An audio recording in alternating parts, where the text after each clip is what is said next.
Assalamu alaikum viewers, a very warm welcome to all of you who are watching Hidayat TV. My name is Haider. I'm here with another episode of Generation Gap. Viewers, on 10th of November 2010, approximately 50,000 protesters took to the streets of London. They were protesting against the rise in tuition fees. Few of the protesters occupied the Conservative Party headquarters based in Westminster, and these protests eventually led to clashes, resulting 15 injuries and 50 arrests. 2011 came on 26 March 2011. Austerity measures protest began in London. Almost 500,000 people took to the streets of London. The worst was yet to come. In August 2011, we saw the worst of it. As cited by Tony Blair in 1995, the wreckage of our broken society. 5 people were killed, 16 were injured, and 200 million worth properties were damaged. Economically, it compromised significantly the local economies, but it didn't stop there. Across the Atlantic, a movement started with the name of Occupy Wall Street. It started in November 2011, and on 2012, May the 1st, it attracted more than 100,000 protesters. It was all happening in mainland Europe as well. Countries like Portugal, Greece, Italy, they suffered the worst of economic crisis. Things were also changing across Middle East. Arab Spring started on 18th December 2010 with the killing of a street vendor in Tunisia, which eventually led to a revolt in Tunisia, Egypt, Libya, and Yemen. The rulers which were dictating there for over 40 years, they were ousted, they were kicked out, and civil uprising started in Bahrain and Syria.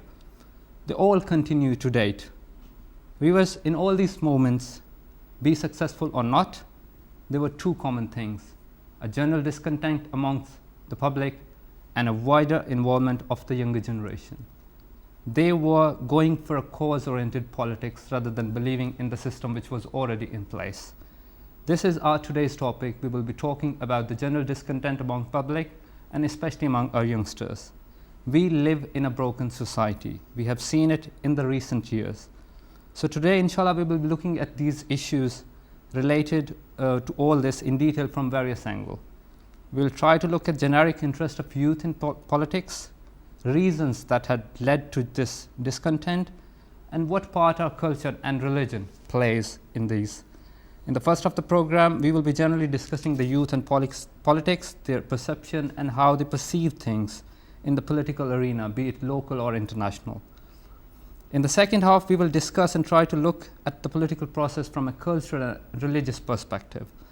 Before I introduce our wonderful guests for today, I want to add one more thing here. That those of you who want to share your views, you can follow us on Twitter at GenerationGap14, and using the hashtag GenerationGap14, you can be part of the show. Also, if you think you want to be part of our panel, so you can send your profiles and feedback at hidayattv.tv, and we will try to get you on board. So to discuss today's topic, we are joined by Wasim Zafar, Assalamu alaikum, and Mr. Ghulam Khan. He is in the studio. Wasim Zafar has got a brilliant profile. He joined the Labour Party soon after turning 15, completed a BSc degree in logistics from Aston University, graduated in 2002, and he's been working since then in different roles in the community. He's elected Labour Councillor for the Lizelle and East Handsworth Ward in Birmingham. He serves as chair of the Overview and Scrutiny Committee for Social Cohesion and Community Safety, and he's been doing it since May 2012. He's been recognized for his efforts in the volunteer sector by Queen Elizabeth and awarded him an MBE in June 2012. Sitting next to him is Ghulam Khan. He's an IT manager and with vast experience of working within local authorities and different government bodies, including Home Office. He's a proud father of 3 and also been involved in various community activities. Thank you very much both for joining us. So let me start with you, Wasim. What do you think? I mean, I've talked about some moments here. How do you react about the youth attitude towards politics? I think that there's issues with respect to young people, but there's a lot more issues with respect to how political parties and democracy supports and engages the young people. I think things are changing, but it's nowhere near perfect. I think politics isn't attractive, unfortunately, to young people. Despite what I may say on the other hand, to try and defend democracy and politics, young people are not attracted to it until it affects them. Okay, It affected them when we had the rise in tuition fees. They took to the streets. They wanted to engage in politics. They wanted to raise their voice. They used the protest as a means to raise their voice. That is one way of raising your voice, peaceful protesting. I by no means support protests which lead to problems. But peaceful protests, there's absolutely nothing wrong with that. But I'm also, I took the route of trying to raise my voice, raise the voice of young people, raise the voice of my community through politics and through democracy. I joined the Labour Party at a very early age, and I worked myself through the structures. I worked myself through the trade union movement, and I've used that to try and profile the voice of my community, the voice of young people who I engage with, who I represent. And I still consider myself to be relatively young, so I try to I think I understand some of the issues that young people face. So I think that I think young people need to try and gain an understanding of what politics and democracy is all about. But I also think that politics, particularly political parties, need to try and adhere and try to attract more young people within their structures. Okay. And your opening remarks, Ghulam? Assalamualaikum. I feel things haven't changed as much. I think more and more, if you look at statistics, young people are now disengaging from politics more and more. The vote in, I think, the 1997 election, young people, there were, I think, about 60-70% young people who voted. Yeah, I mean, I got and this just recently, around the latest 44%. the latest polls have shown that only about 45% young people are actually taking part. So there is a disassociation. I feel young people maybe feel that they don't have a stake in society. Some of the things you mentioned, like tuition fees, their voices probably, they don't feel that their voices are being heard, so they disassociate. I mean, that was another thing, because what they're chanting the slogan that you have to tax the banks, who has all led us to this sort of economic crisis, rather than taxing or getting the money from the students' pocket. Well, it's disheartening for young people to see that billions were given to the banks. I mean, obviously the banks are there for helping the community, the wider community, there's no problem with that.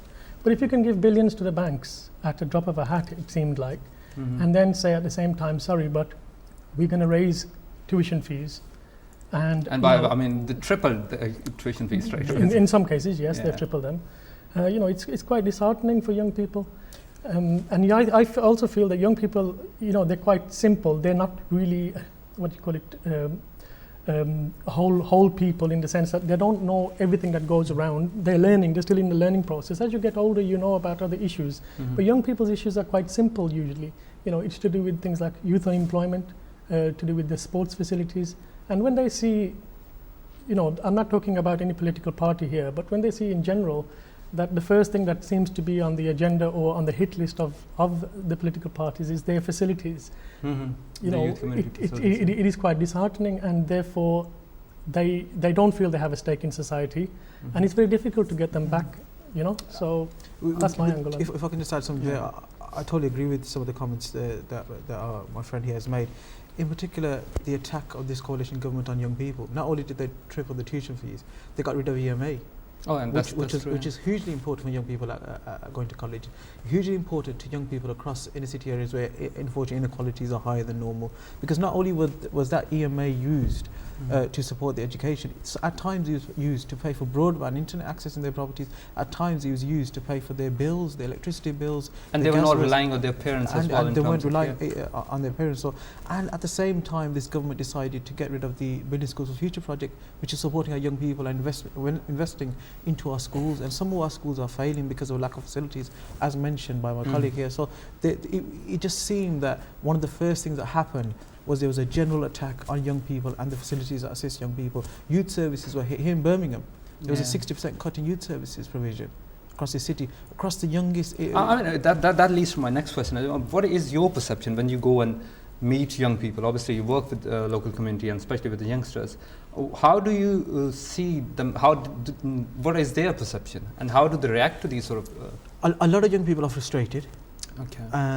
And what I tend to do is try to explain the system to them. I think it's important that they have an understanding of the system that exists, an understanding of what democratic structures they are. I go to speak to them as a counsellor. First and foremost, they need to know what a councillor is and what the councillor's powers are, what the councillor's remit is, how a councillor can impact on the local authority, and how the councillor needs to work with their community. So I think that engaging, informing them is important. Through that, I've been able to get some young people on side. Through that, I've been able to get some young people to join political parties, right? Okay. I would rather see them inside within the process rather than outside shouting. So it's about getting them involved. But it's not just them joining the political party and that's it. They need to be mentored through the process. Yeah. And at times, within a political party, that's where they can raise the issues. That's where they can raise the issues affect young people. Far too often, there's people making decisions that impact on young people who do not understand what young people are going through. So unless we get young people involved, engaged within them, talking to them, holding their elected members to account, informing their elected members, we're not going to get a change in society. However, in Birmingham, we've seen a change, right? It's a small change. There's more younger councillors in Birmingham City Council chamber today than there were 3 or 4 years ago. There's 3 21-year-olds come, right, within the Labour Party. There was a 23 or 24-year-old elected last year from the Conservative Party. So I think political parties in Birmingham are starting to understand the importance of getting young people involved. It's not enough. You know, the council chamber is by no means reflective of society in Birmingham, because Birmingham is one of the youngest cities in Europe. So we need to get more young people involved. But I think we're heading in the right direction. It's not going to happen overnight, but there have been some positive steps. Okay. Willem, do you agree with this? I mean, they're talking from obviously from a party structure or in that sort of sense. On the ground level, how do you perceive the councils and the councillors, the way they attract younger generations? And well, you know, there's times when I think young people look up to councillors like councillors. Yeah, but that's another thing. There were still very few. Well, my point I was going to make was they need more role models like this young councillor here. In the past, we've had people, Muslim people, who have definitely come to that who have gone on to the national level and even international level. You know, people like Haider Warsi from the Conservative Party, Muslim woman, and then you have Shahid Malik, and you have one or two others, Sadiq Khan now. But they seem to be built up, and then you know, you look at them as role models, and then somewhere along the line something goes wrong. Haider Warsi, you know, expenses, Shahid Malik expenses, and you know, investigated, and you feel, oh my God, you know, we're going through the same situation again. Typical kind of like what you might say Asian politics. We want to get away from that sort of thing now. We want young people to come forward, represent the young people. Okay, listen to the voices of young people, and make a real change for the young people. You know, so that we can have a better and a fairer society for the younger generation. Do you think, I mean, that's a question to both of you, overall the belief in the system has sort of collapsed and disappeared? Certainly, there's been issues. Historically, there's been a real lack of confidence in politicians, especially the dark-suited, men in suits, Etonians, without that, career politicians. That certainly let us down. What hit us harder than ever recently has been this expensive scandal. The confidence, the trust and confidence in politicians, whether they were involved, whether they were mentioned in the Telegraph or not, they were involved in that particular expensive scandal or not. Generally, whether they're in Parliament or local government. I mean, especially I get frustrated when I read those petty receipts. Basically, they were trying to claim and those sort of things, living at 2 places at one time and claiming. Well, you see, the politicians, some of the politicians, especially amongst the Asian community, you know, we see them as our like role models, like I said, because we haven't got many of them out there representing the Asian community. I'm talking across Europe and Britain as well. As a whole, you know, we're a very small minority in terms of when it comes to representation on the national level. We're still quite young and small. But this is now the 3rd, 4th, coming up to the 5th generation of Muslims, young Muslims or Muslim people living in this country. I think it's about time that the whole thing changed, and we have to get, you know, the young people, the next generation, they will be the people running the show soon. So we need to prepare them, get them ready. I believe that there's a role for the people who are now, as what I would say, part of the establishment or, you know, in the policy making institutions. To try to engage the young people, and not only just engage them by saying, look, this is what we're trying to do or whatever, but like the councillor here mentioned before, try to make them understand the structure, the framework in which we can work, how you can affect change. You know, it's not just a matter of saying to somebody, oh, come along and vote for me because, you know, if you vote for me, you'll get a football pitch. No, it should be much more than that. It should be, let's get them really involved, because this is their home now. and they really need to do, like we can look at the Jewish community, for example, a tiny minority in terms of numbers, but the amount of influence and the amount of positions they have on international, national and local policy making levels is brilliant. So we should be trying to go along that road to make our voices heard as well. I think it's important for me to at this stage say that there has been some positive news stories too in terms with respect to Muslim politicians. Saida Wasi is a member of the cabinet. She's chaired the Conservative Party. Anna Sarwar, MP from Glasgow, is a deputy leader of the Scottish Labour Party. Shahid Malik was a minister. Sadiq Khan, not only is the Shadow Secretary of State for Justice, he was the election agent. He was election agent for Ed Miliband during his leadership campaign, and is a very close friend of the leader and a very influential person in the party. So we've got people. Lord Nazir Ahmed, Muhammad Sarwar was a trailblazer, previously the first Muslim member of Parliament. We've got Khalid Mahmood and Shabana Mahmood, both parliamentarians from here in Birmingham. We've had Salma Yaqub, who's chaired a political party and is currently taking a rest from political life because of health. So there's been a number of positive stories, but not enough. Not enough, yeah. With respect to the number of Muslims that reside in the United Kingdom, we do not have enough parliamentarians or national politicians that represent them. I think there's a real issue around capacity building leaders within the Muslim community, within the community at large. We need to do more with young people who have that spark, who have that leadership skill, to nurture them, to give them the media skills, to give them the skills about politics so they can go on to prosper nationally. I think, and there is a lot of leg pulling. And one of the other issues that we face, and I personally face this, is where the generation previous to us are withholding the passing on of the baton. Okay. It's when they realise that they've done their bit, and the generations previous to us have done fantastically well. They've laid the foundations for us to succeed. But sometimes it's time for them to step back and say, yes, this person is in a better position, better educated, understands the issue far better, has got more energy, more talent. We need to pull our full support behind this individual. And rather than it leading to conflict where the one generation takes on another generation, sometimes the baton needs to be passed on without any problems. And I think that is a real issue within our community. But how would you react to, I was reading this research, I'm quoting here, Dr. Ruth Fawkes, Director of Hansard Society, he states that young people are less knowledgeable, less interested, and less politically active than average. And now he is talking about the overall UK population. In terms of our own community, we are not even anywhere near closer to that, being less knowledgeable. We don't have any sort of... Can I just say, as a father of three, I encourage my children to get involved in understanding, issues, political structures, etc. I try to encourage them as much as I can to get involved, because when I'm gone, they'll be the ones who'll be standing up for the community and trying to make a change for the community.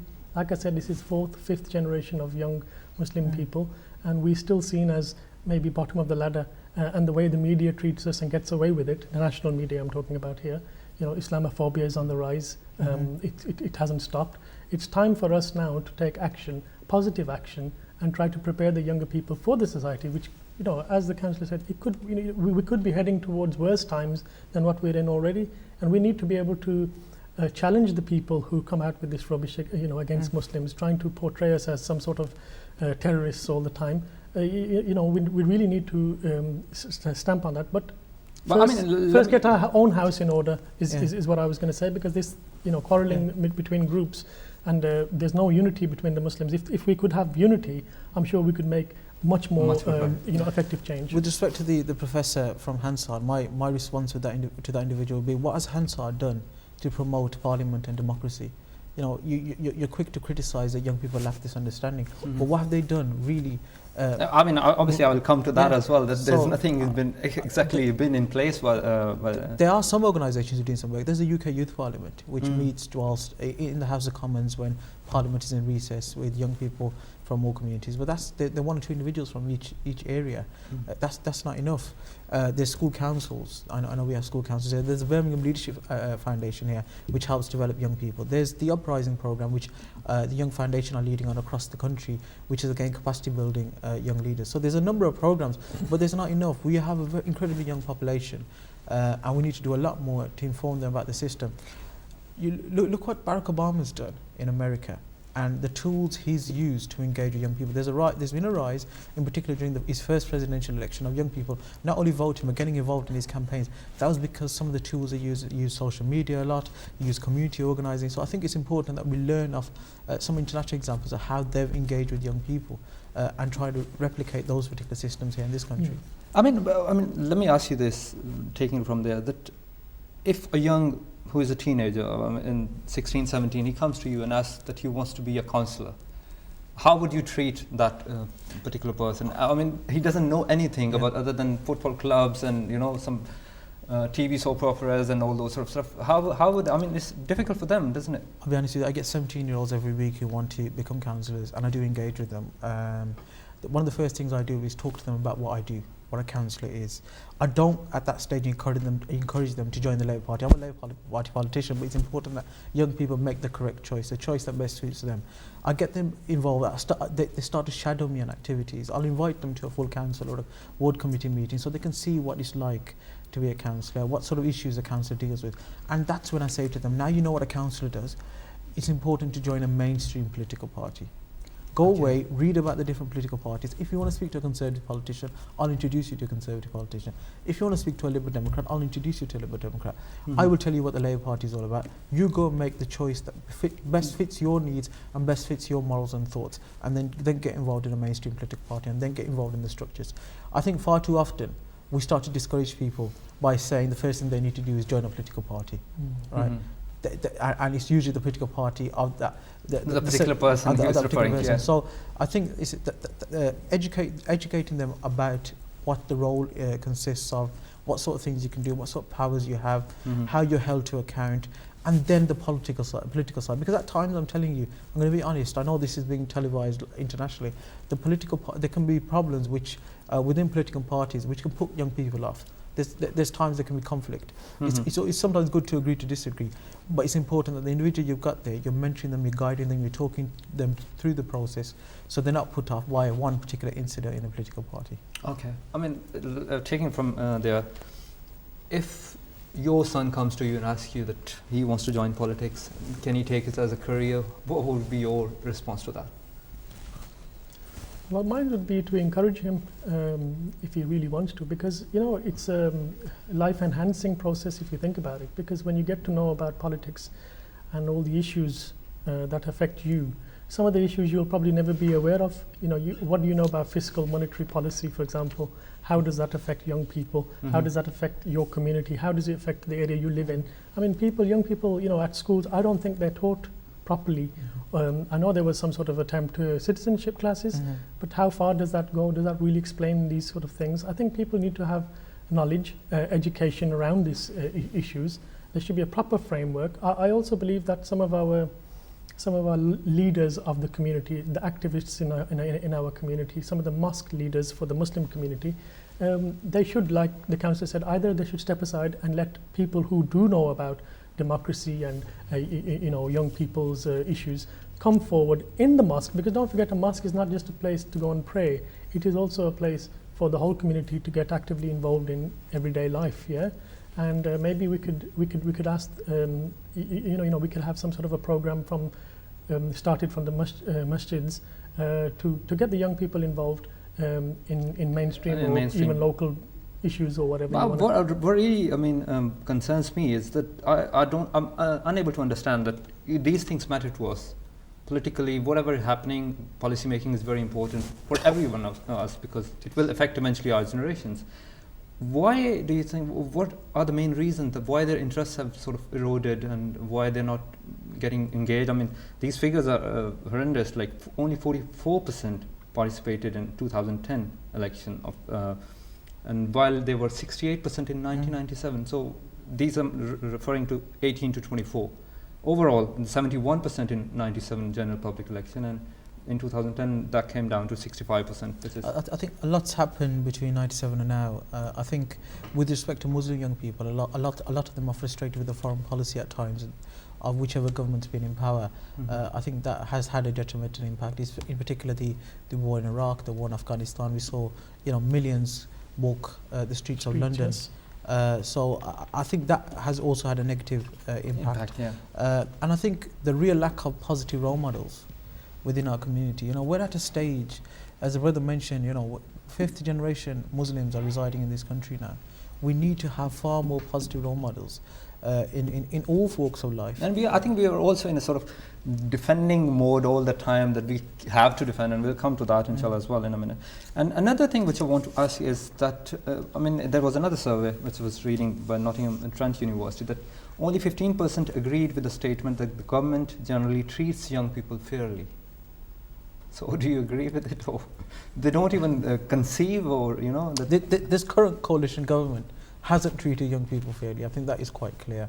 We talked about the tuition fees, the EMA, the attack on youth service, the attack on connection services, and the reduction in grants to local government, which obviously has also had an impact in terms of local government decisions. So they haven't treated young people fairly, if I'm honest with you. Okay. Whereas I would argue the previous government did, but that's me making a political statement. Yeah. What I was going to say, we need to look at the frameworks and structures in other countries, like for example Denmark. They do much more for the young people. They give them something to learn rather than hanging around on the streets doing nothing. If you look at, for example, Denmark, they actually encourage young people to go and learn something if they're interested in art, music, gardening, or some sort of a social activity. Proper social They actually have a setup where the young people can go and get involved. In this country, it seems like the funding seems to be there for a year or two, maybe 3 years, and then another party comes into power, and before they know it, the first thing that goes is the services that are provided. So it's not a long-term sort of like structure that's been set up. It's very short-termism, and it's like I said, the first thing that gets hit is young people's facilities, and that's probably one of the reasons why young people, they come and then they go. They come in waves, like you said, 97. They had hope. They thought things were going to change for young people. They haven't. Obviously, some parties are trying. Some people, councillors and some MPs, they do have a lot of time for young people, but not enough of them do that. And I think there needs to be much more done in order for us to go forward. Coalition government you were talking about, they even blocked this motion of giving voting right to 16-year-old. What do you make of it? In life here in the UK, 16-year-olds can do a lot of other things. They can join the army. They can join the army. They're regarded as adults in most cases when they're age 16, but yet they can't vote. I think that is a low blow to young people, as far as I'm concerned. That we need to put trust and confidence into young people, give them some authority. I think reducing the age to 16 will have an incredibly positive impact on some of those figures you mentioned about the lack of engagement of young people in democracy. Let's give them a vote at 16. And I think it's been incredibly sad that this coalition government has voted this down. And what about this, the one I was referring to? Sorry, you want to say I was going to say, it's about time they gave vote to the 16-year-olds, because now the politicians themselves will actually say, hold on, there's a lot of young people out there that could be potentially my voters, and therefore they might start doing things much more, positive things for the young people, and maybe getting involved a bit more with them. Okay, before I go to break, I want to ask you very last thing is, I mentioned cause-oriented politics. They get on streets for single particular issues. So there's less belief in the political system. So how can you change this? I think that's a general trend, even in the in the community at large. If you think about it, the war in Iraq was one cause. Let's go and try to stop the war in Iraq. A lot of people came out onto the streets. Than in the political system. So if you have, my understanding is you have to be in the system to change the system. Isn't that true? I think protests, demonstrations, peaceful protests, peaceful demonstrations do have an impact on politicians and the decisions they make. If, for instance, today there was a demonstration very close to my ward, just outside my ward, to save a youth centre. When we come to make that decision, we'll take into consideration that there has been some pressure from the community and they have raised issues. Along with those demonstrations, obviously, those particular demonstrations also communicate via email, text, phone, and other means to politicians and lobby them for their decisions. So I think sometimes I marched on the 26th of March 2011 austerity measures in London, and I did that because I felt passionately against what the government was doing. So I wasn't just marching, I was also lobbying my member of parliament.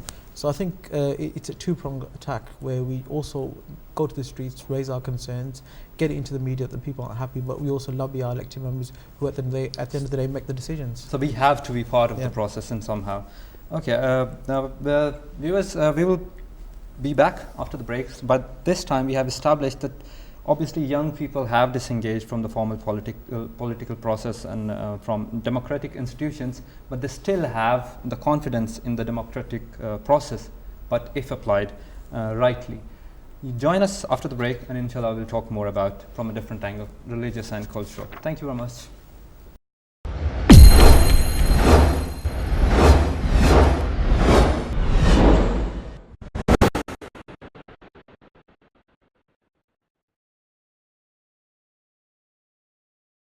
Thank you very much, viewers, for joining us again after the break. We are joined by Arusa Sayed. She is 19 years old and comes from a Pakistani household. She was raised and educated in London. She came into engagements with politics when she chose to study. It was one of her A-level courses. And since then, she has been politically active in a number of ways. Currently, she is in unemployment with a high-profile Labour MP and is looking forward to start her international relations degree in September 2013. She also teaches at local madrasa, where she is also quite active and involved. She believes youth engagement in politics is more than just knowing a political party or MP, and she thinks at least it is vital for us to be politically aware, if not active. Assalamu alaikum, Arusa. Arusa, can you hear us? Yeah, I can hear you. Wa alaikum salam. Okay, Arusa, tell us what is your view on the general discontent we are talking about here today amongst youth? Tell us from your own experience, how do you, what is your view? Well, particularly at this moment in time, the way I see it, the youth have a lot to actually be discontent about. I mean, with the government that we have in practice at the moment, we've seen a rise in tuition fees. There's a ridiculously high scale of unemployment in youth, and there's not really much going for them. So in that situation, I think it's quite easy for them to disengage from politics. I don't really think that they feel that there's any sort of representation for them, especially not in the Westminster government today. Okay, and what do you think? How can we bring back youth into the same mainstream? Well, I mean, there's a lot of different ways to do that. There are obviously every single party, every political party has a youth section where you can sign up, be active. We have a youth parliament. There's loads of different ways. I think it's more about engaging them and getting the message out to them. And that's obviously that started already because they started using social media sites. They started using more, there's more things on YouTube, more things online, and it's easier for them to access the information now. But in terms of creating a spark, in terms of creating an interest, I think that they've got a long way to go because they are disengaged from what the youth are interested in. Okay, I mean, we mentioned this word over here as well, this engagement. But I mean, they view it as sort of, they do have a very individualistic approach. They don't think about the community being a 19, 20-year-old, and they want to do whatever suits them. They don't want to take it as a career because they don't see there is anything other than defaming themselves at a later stage. I mean, what is your view on it? Yeah, well, I mean, at the moment, I think, like, without contradicting anything that I've just said, the youth as well, they need to wake up from this idea that they're in this alone. Obviously, there's a lot of issues that we're facing today. As personally as well, I mean, I'm going to university next year. There's this huge amount of tuition fees that I'm going to have to pay, and there's all these different things, but I'm not the only one. And obviously, if you think of it on a wider scale, I think they just need to wake up and kind of realize that they're not alone in this boat. And there's a lot of other people that are like just waiting for somebody else to do something. And if we all just sit around waiting for someone else to do something, well, you know, nothing's going to happen. So in that term, I think the youth have a long way to go themselves. They have to kind of wake up and realize, you know, I can do this. And mashallah, we do have a lot of Muslim youth who are standing for youth elections. I've seen quite a few people that started standing and they're getting somewhere. And it's actually quite inspiring because that makes you think as well, you know, if this person's doing it, why aren't I? And I think that's what we can learn from as like younger people. When you see someone else doing it, you kind of want to jump on the bandwagon and do the same thing. Also, do you think that there's a medium change? I mean, we used to express our opinions in different forums. Now people are, you know, there's a sort of cultural displacement, I would say, that the form of expressions have changed. People express their views on Twitter, blogging, websites, and those sort of... blogging is a big deal now. I think the thing is, with expression of youth, they're not very active, they're very passive in the way they display their emotions. So through social networking sites such as Facebook or Twitter, you know, you see these statuses or you see these tweets, and they're very, I mean, it shows that they're politically aware, it shows that they have the knowledge, but they're not really willing to actually stand and give their thoughts a face. It's more like behind the scenes kind of thing. So you believe it's a passive voice, it's not very active? Yeah, I definitely think it's a passive voice, because everybody wants to kind of do it anonymously. They're not really willing to go and take a stand. Mm-hmm. Okay, and all right, just stay with us. I want to bring in Councillor Zafar. I mean, what is your view? That we know that they've been these politicians have always struggled to attract youth. So how do you? What's your own personal take on it? That how do you appeal to youngsters? I think it all depends on the situation. The current Deputy Prime Minister, Nick Clegg, suddenly changed his political party before the last general election as a political party for students. You know, he got the pledge card out. He was the one who pledged for this tuition fees and then backed off. It all depends on the timing. There's the parties can sometimes be opportunities. Clearly, Nick Clegg was a perfect example. I think there is a serious issue around engagement. As the sister said, there's different political parties are taking different steps. Our leader, Ed Miliband, was here in Birmingham a couple of days ago, and he spent the afternoon at Sandwell College talking to young people. He clearly feels he needs to attract young people into. So is it not sort of I mean, is it not the same sort of plan you had, like what Lib Dem had before their elections? We don't break any promises, which is different to what Nick Clegg did. I think we're not going to be opportunities. We've always been a party that believes in inequality. And addressing inequalities, supporting social equality and justice. Our One Nation policy that is our flagship policy, flagship policy with Miliband leading up to the next election is all about engaging everybody, and young people play a huge role in that. We invest a lot of resources into our Young Labour section of our party, and we believe in it. We give young people a voice at the national executive level, so young people can work and represent the views of other young people at that national table where key decisions are made for the party. And we're also encouraging younger parliamentarians and younger candidates. We're also encouraging people from working class background to take positions. I think the more role models we get, you know, I'm sure this young sister of ours has been inspired by people like Sadiq Khan, which is currently working with. Sadiq is a fantastic positive role model. We need more Sadiq Khans in government, working with young people, working on behalf of all communities, and be someone that all sections of society, including his own Muslim community, can be proud of him. So I think that is key. More positive role models, more younger people coming through in democracy, whether it's local government or national level. Okay. Well, for all of you, all three of you, I want to bring a different angle here now. I mean, we have established that yes, we have to be part of the process, but my question to you, starting from you, Arusa, does this democracy or democratic models, does it suit our background, interest and culture, religion, or is there any other form? I think in terms of Islamically, there's a lot of controversy. I mean, I know that Islam is actually seen by some people as oppressive, and it's not seen as democratic at all. But I mean, there's two different kind of government that you can have under Islam. You can have one that's democratic, which is where Sharia law is the source, or you can have one which is also democratic, where Sharia law is just a reference. I don't think that democracy is in any way in conflict with Islam. As far as I'm concerned, I teach at a madrasa. I'm quite involved with the Muslim community, and I understand that Islam is actually quite a tolerant religion. There's nothing that there's nothing particular about Islam that is violent or it's oppressive or it's against democracy. Do you believe that Islam supports democracy? Yeah, definitely. I do believe that Islam supports democracy. I mean, in terms of in today's day and age, definitely supports democracy. I mean, we have the right to elect our leaders. I mean, even like in terms of if we're talking about our own faith, there's different mergers, there's different people that you can follow, and it's completely up to you where you're doing that and how you're doing that. Okay, let me bring in Ghulam here. I mean, what's your view? Does Islam support democracy or? Personally, in Europe or America or in the West, it's mainly secular society. Secular society in my book means you separate your religion from your mainstream, state. Political, from the state. I'm not no Islamic scholar, but personally I think yes, we can have democracy and Islam side by side, definitely, without a shadow of doubt. This is like home now. We're a minority here, and if we start thinking that there is no room for democracy, then I think, what are we doing here? Okay, yeah, well, we have to be, okay. What's your take? I totally agree. I think democracy has a huge role to play in our lives.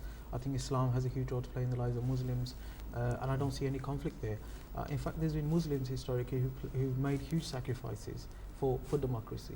There's two I can name right now, mother and father, Zulfikar Ali Bhutto Shahid and Benazir Bhutto Shahid, who both gave their lives fighting for democracy in Pakistan. And this is Pakistan, an Islamic Republic of Pakistan, which is going into elections very soon. So there's been people, Muslims, who sacrificed their lives and made other huge sacrifices for democracy. And I don't honestly see a conflict. I also want to state at this stage, not all the policies of any political party will be complementing Islam as a whole.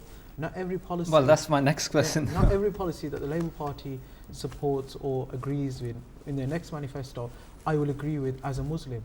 I think it's the best party, best fits my morals and understanding, but not the perfect party. I think it's important to understand that we live in United Kingdom.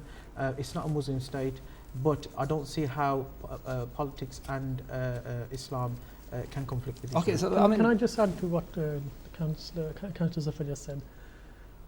Between 2 and 3 million Muslims fought in the First and Second World Wars. They died as well, and it was all in the cause. Well, it was for the British Empire. Yeah. But if you can also argue that it was for democracy, and it was a long time ago. But we mustn't forget that as well. There was a huge sacrifice made by us. to be part And of therefore, we should be part of the democracy in this country. We should be part of society in this country. We have a right, but we have to work hard for it at this very moment, because the times are not brilliant for Muslims as a whole. So democracy is something that we must kind of get involved with, Okay. and not use it as something that it's un-Islamic. Yeah, I'll come to that as well. Arusa, are you with us? Okay, I think we dropped. Arusa, are you with us? Yeah, I can hear you. Okay, tell us this next question I want to ask you, that we do have conflicting cultural values sometimes, or religious belief, as Councillor Zafar was mentioning as well. For example, if you're in a party and there are issues like gay marriages or civil partnerships, foreign policy especially, freedom of speech, how would you react to them, being in the party or being in the process? I definitely agree with what the brothers just said about how the Labour Party, not all the policies actually agree with Islam in terms of civil partnerships and those kind of issues.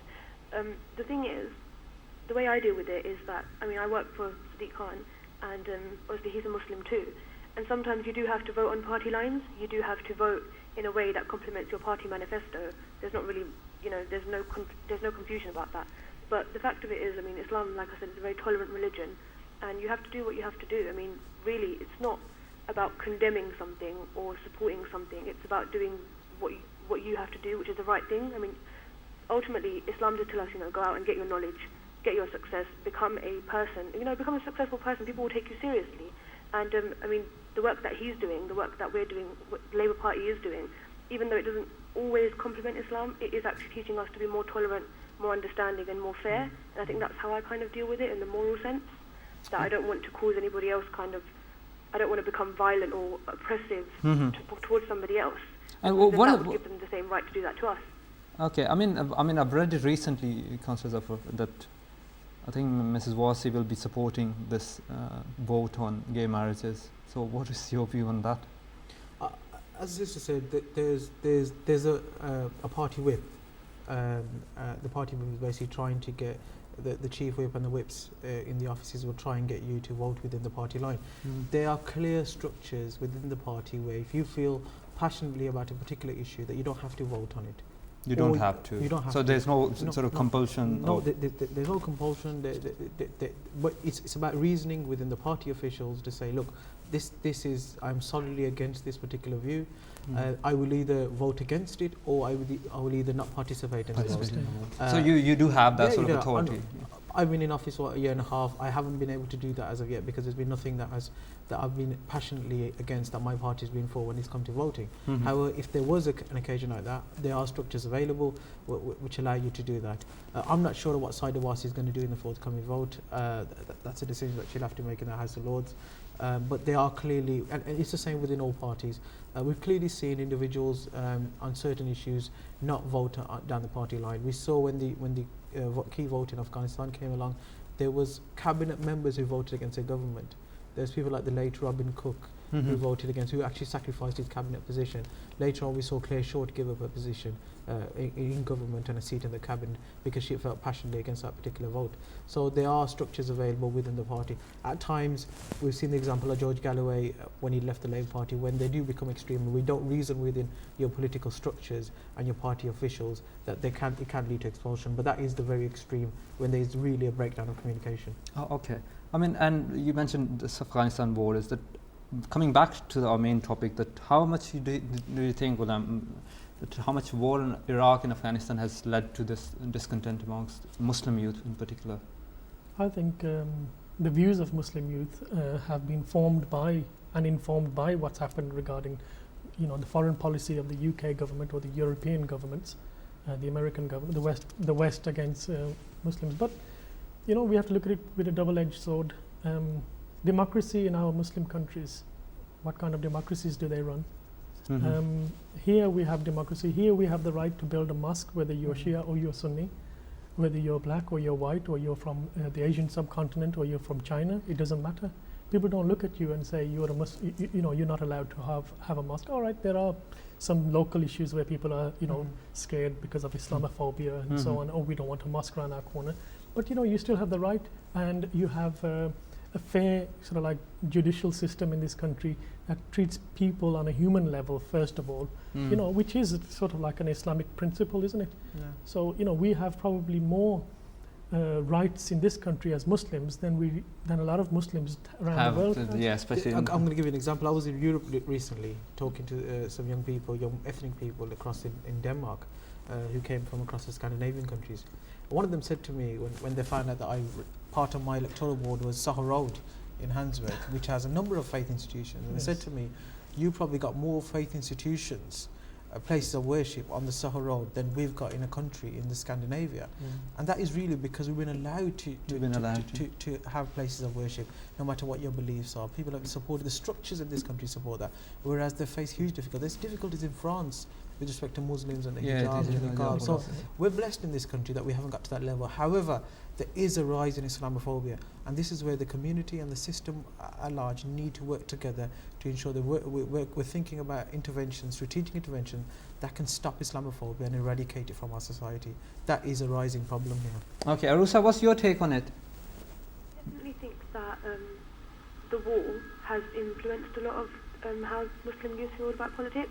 I mean, really, for them, it's kind of become about, it's us and them, and it's like they've completely locked off from the government because they feel like, they don't really understand us, and what they want is us out, or they want us gone. I do think that played a really big role. But I think that can go both ways. I mean, for me personally, it was more of an incentive of, okay, this is happening. Now, what can we do to change that? I mean, I know a lot of people as well must have thought of it in that way. They got more politically involved because of that reason. Okay, I mean, for example, personally, I don't support these sort of wars anyway. I don't understand. Obviously, there will be the policy-making institutions who will be making these decisions regarding these wars. But we are in triple-dip recession, and we are, going again in Mali now. So, how do you react to these sort of things? Yeah, well, really, what can you ultimately do about it? You can't really. We're not at that level yet where we can actually influence things like that. Those things. But does this play a role amongst this discontent amongst the youth? It definitely does. Really, it does make a lot of. Like I said, youth unemployment is on an all-time high, and they're thinking they should be doing things to support this country. Like especially with the youth, you should be doing things to support this country, and what they're doing is sending troops out, and it makes them think they're not really thinking of us. And that's it, it's over. I'm lucky enough to actually have a job, especially within politics. Alhamdulillah, that's my luck. That's something that I've worked hard for when I've got there. But a lot of people don't get that opportunity at all. And for them especially, I think it's very disenchanting that, the government is going out and doing wars and making all these weapons and things, and it's just really, it is actually disenchanting. I know personally as well, from my own experience, I've spoken to a lot of people, and they're just completely apathetic about the government and about politics. Okay, and all right, let me talk about then the next thing, which is, I'll read it from independent newspaper, that fewer than 1 in 4 people, almost 25%, now believe that following Islam is not compatible with the British way of life. What do you say about it? I think I saw some coverage on this earlier. I think this goes.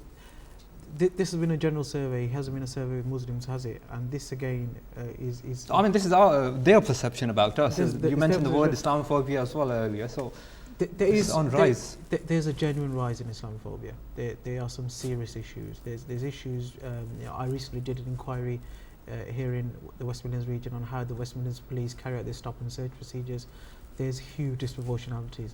There's disproportionalities in all forms of life when it comes to Muslims now.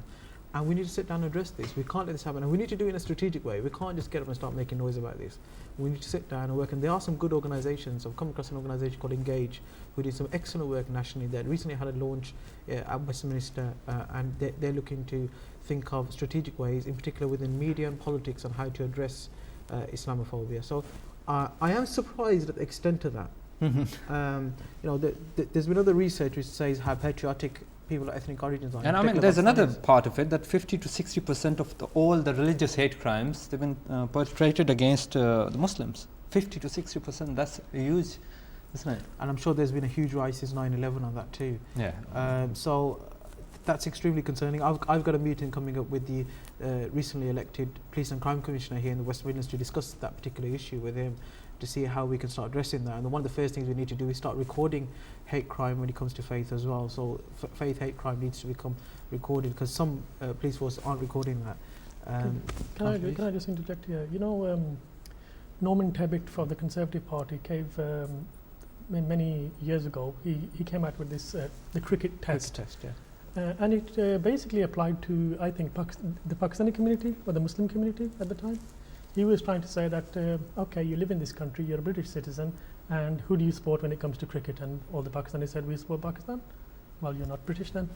That was the simplistic way of thinking. But, if we just look at it, we can see what he was trying to do, and what these people who try to assert these kind of, criteria on people are totally wrong, because you have the Italian community, right, who support the Italian football team when they play against England, and they've been here for many hundreds of years. You have the Greek community doing the same, the Turkish community doing the same. There wasn't any mention of those communities, but it just seems to be which is the easiest community to pick on. Which community do we want to keep down, put the pressure on, political pressure on, to keep their voices down and make them conform to their way of thinking? It's totally wrong. We need to say that we are British, and we are Muslim, right, or we are Pakistani of Pakistani origin. We have multiple identities in this country, and we should be proud of all of them. Why shouldn't we? Because if an Australian whose parents originated from England, right, and was taken over there, they're born over in Australia, they play cricket for the Australian cricket team, yet the indigenous population of Australia were Aborigines. Yeah. And yet on the media play a big part in this. They'll turn around and say, oh, he's an Australian. And there's no afterthought at all to say, there might be a fact that this guy is not an Australian, he's actually a British person.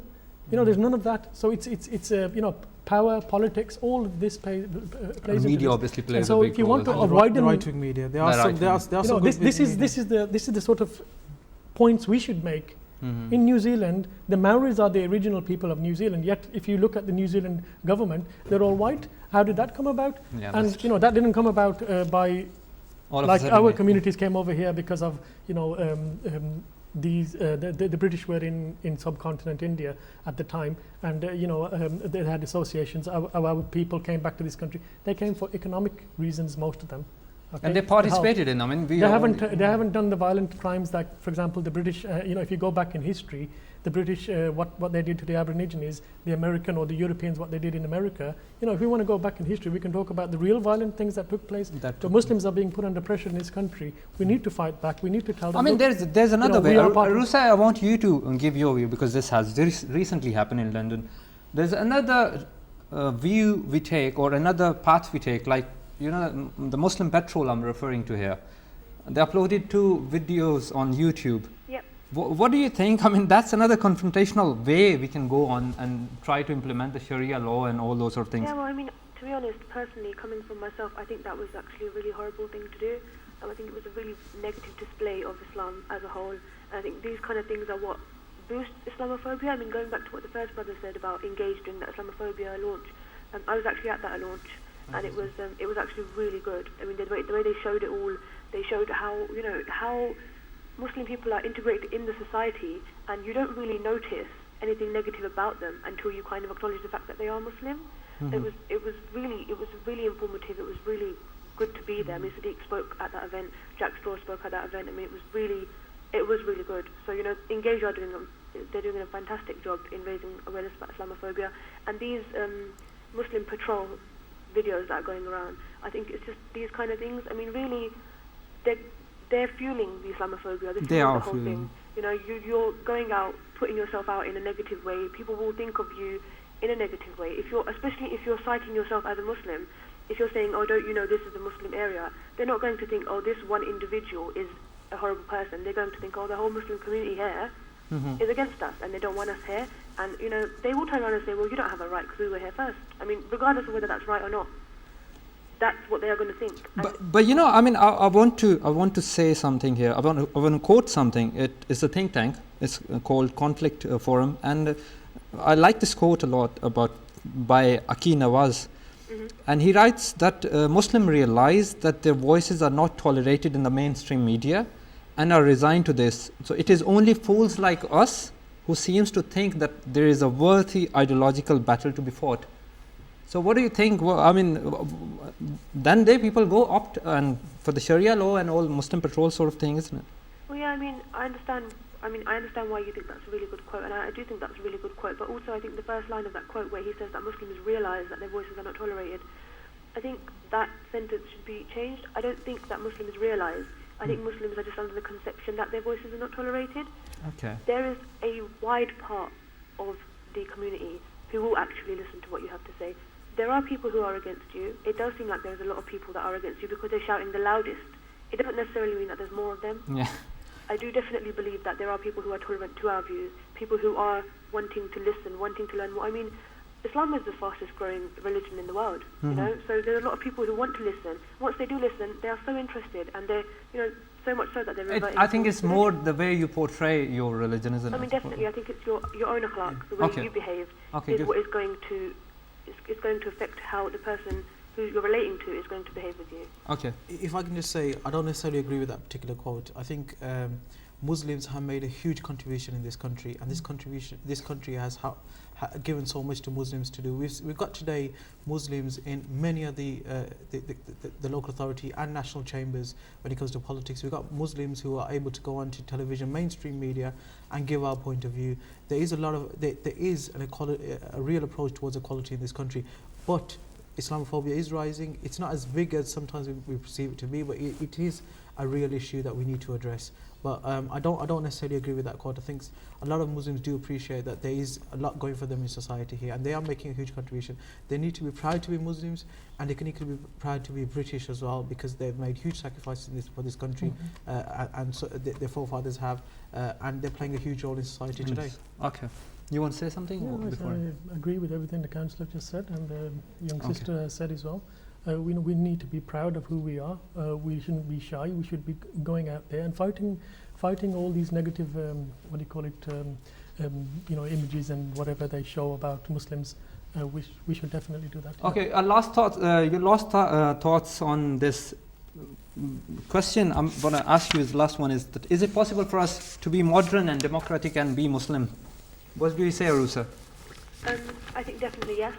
Definitely, I think it's definitely possible for us to be modern, democratic and Muslim. What I do think there's a conflict with is people and how they define the term modern. Obviously, if you have different concept of modern to somebody else, that's going to cause a bit of a problem. Some people think modern is to be completely free of Islam or free of, some sort of cultural boundaries or whatever. But long term, I think definitely modern, democratic and Muslim. I mean, personally, myself, in the household that I've grown up with, Pakistani background, but we do have a lot of tradition in us, a lot of culture in my family, but it's never actually kept me from doing anything that I want to do.